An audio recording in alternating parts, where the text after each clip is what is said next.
Sur la montagne de la transfiguration, pourquoi Dieu a-t-il refusé d'accorder une place à Moïse et à Élie dans la nouvelle dispensation?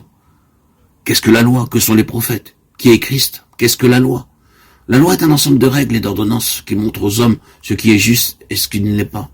Elle prescrit ce que nous devons faire et ce que nous ne devons pas faire. À partir du moment où vous savez ce que la loi requiert de vous, vous n'avez plus besoin d'aller vers Dieu pour le lui demander. Sous réserve de faire uniquement ce qu'elle vous dit, vous n'avez plus besoin d'être en étroite relation avec lui. C'était là l'état des choses dans l'ancienne dispensation. Mais un tout autre état de choses accourt dans la nouvelle dispensation. Le Nouveau Testament substitue le Seigneur Jésus-Christ à la loi. En voulant dresser 3 tentes, Pierre ne réalisait pas que Christ avait une position unique. Mais plus tard, il fit part de son expérience sur la montagne. Il était nécessaire et vital que les propos impulsifs de Pierre soient censurés. C'est pourquoi Dieu est intervenu pour faire taire Pierre par ses paroles, écoutez-le. Dieu signifie en fait, ce n'est pas le moment pour toi de parler, c'est le moment pour toi d'écouter. Tout ce que tu pourrais dire serait hors de propos. Tu penses qu'il faudrait préparer une place pour 3 personnes. Mais il n'y a qu'une seule qui soit qualifiée pour parler ici.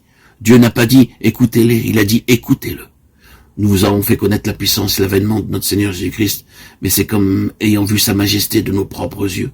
Car il a reçu de Dieu le Père honneur et gloire. Quand la gloire magnifique lui fit entendre une voix qui disait « Celui-ci est mon fils bien-aimé en qui j'ai mis toute mon affection ». Et nous avons entendu cette voix venant du ciel lorsque nous étions avec lui sur la sainte montagne. 1 Pierre 1, 16, 18. Avons-nous vu la position unique que Christ occupe dans le Nouveau Testament? Le christianisme signifie-t-il pour nous Christ uniquement ou signifie-t-il Christ avec de nombreuses autres choses? L'entendons-nous et lui permettons-nous de nous diriger sur le chemin ou bien suivons-nous la lettre morte de la loi?